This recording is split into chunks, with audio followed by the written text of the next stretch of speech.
Alright, I've got another deck here for you all. This one's Amazonas. This one I've taken an old deck and sped it up. I tried playing around with it, it was really slow, but it's a somewhat cheap deck to make, and I managed to make it a much faster deck, and its sheer power is insane when it comes to monster attack. First I've got 2 Amazonas Paladin. They gain 100 for every Amazonas, including themselves, so they're normally an 1800 beater. You get a few more monsters on the field, and these just have some, they start beating over monsters, and that's essentially what you need them for. Amazonas Sage, it's only got 1400 attack, but with other cards it gets stronger, and every time it attacks, as long as it survives the battle, it pops a spell or trap. So it kind of replaces MST in the most part, as long as you can keep its attacks going. Swordswoman's, these can end games depending on, what your opponent does. They have 1500 attack, but if they die by battle, they reflect the damage, or if they take any damage, life point damage in battle, they reflect the damage. So you can attack into high defense position monsters or high attack position monsters if it's going to end a game. And when they've got an heirloom, they can't be destroyed by battle, so you can just keep attacking into things to deal damage. Goblinbergs, warrior types, which is brilliant for this deck, and then, when it's played, it swaps to defense, summons another warrior, which is usually an Amazonas. It's great to XYZ off, or just to get another warrior on the field. 3 Warrior Lady of the Wasteland, can summon almost any of the normal monsters in the deck. All the level 4 monsters in this deck are Earth Warriors. Only one of them has more than 1500 attack, so it gets most of the monsters on the field. Amazonas Trainee, I'm thinking of putting a second one in. This deck's very incomplete. Every time it destroys a monster by battle, it gains 200 attack, which can stack if they don't pop it, which they generally do. Amazonas Fighter, this one's a misprint. It says 1300 attack, even though it's supposed to have 1500 attack. So the first group of them were misprinted. But it takes no battle damage, like the controller takes no battle damage from battles. So again, you equip Heirloom and you can just beat into things. Stronghold Guardian, I've put this in here mostly as a joke, because it gives a monster 1500 extra defense. You combine that with Redox, and if someone's stupid enough to attack into you, it does serious damage to them. But it can also, save a monster from being destroyed. Redox, everything in this deck is Earth, except for... No, I don't think except for anything. I'm pretty sure it's all Earth. Goblinberg's the only one I'm unsure of yet. Earth. So except for the extra deck. It's also a Monster Reborn on your graveyard, so there's not really much need to not have it in here. The only downside is the dragon, so you've got to hesitate before you use it. Grand Soil fits in with the whole issue of it's not a warrior, but it's also a Monster Reborn, it's a high beater, it's a special summon, and it's something that they can't really work without. It does do pretty alright without it. Monster slots, I need a third one.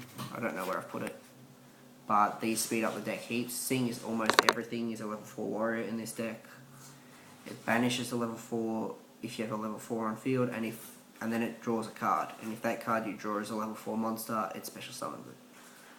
It just adds to the speed, and this deck really needs speed.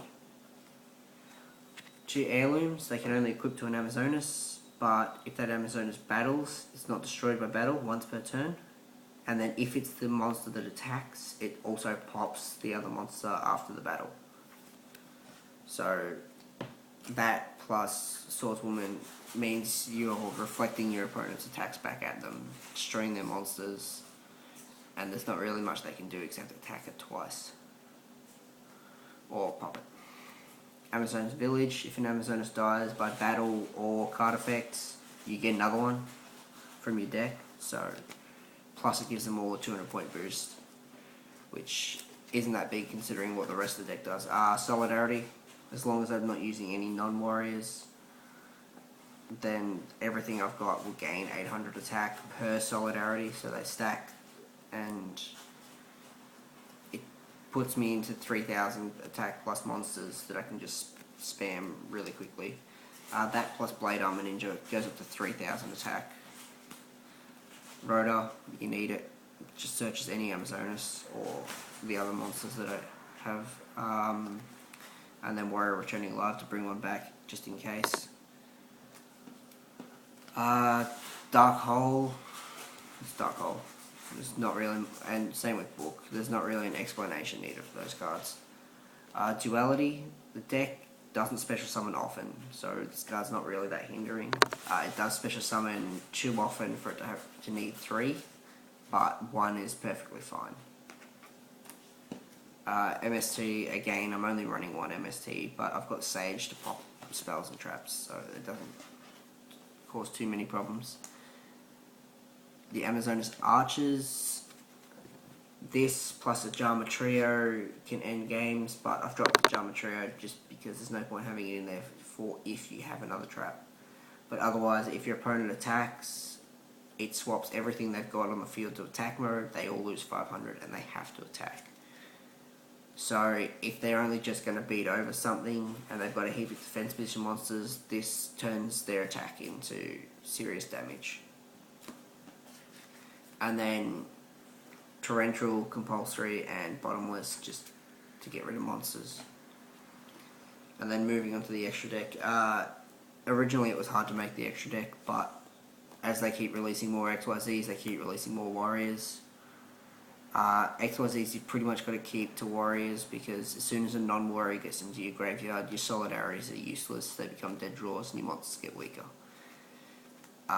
So Utopias, 2 of these plus, you know, a Utopia Ray just in case. Excalibur.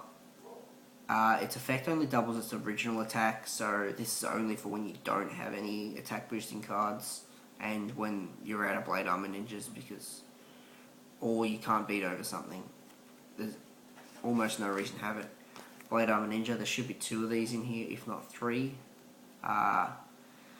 Solidarities boost its attack and it can attack multiple times. You get all 3 Solidarities down, it's like over 4,000, attacks twice, can easily end. 2 Photon Papillarities, 2100's usually a low attack when it comes to this card, but the fact that it can drop something by 600 and it can get the boosts, it's almost essential to the deck, especially once you start boosting monsters and they start defending. Gaga Cowboy is a brilliant card and also a warrior, so it helps out heaps. I've got a King Arthur. I haven't really read over it too much as to what it does. You know, it gains attack when it destroys things, and does damage. It's not majorly useful, but it fits into the deck. You may find a situation where it's helpful. And then Illuminite is the same thing. It's, you know, Illuminite's not really that good considering the other options that you can get for 3 level 4s, but sometimes you might find a need for it. And then, just in case of an emergency, you've got Crazy Box. If nothing else in your extra deck's going to help you, nothing in your main deck's going to help you, then Solidarities aren't going to help you either, so you may as well just summon this and hope for the best. It's one of my favourite cards in the game at the moment, just because it can either win or lose on the turn it's summoned. And again, I don't really have a side deck for this. There's not really much to side into this deck.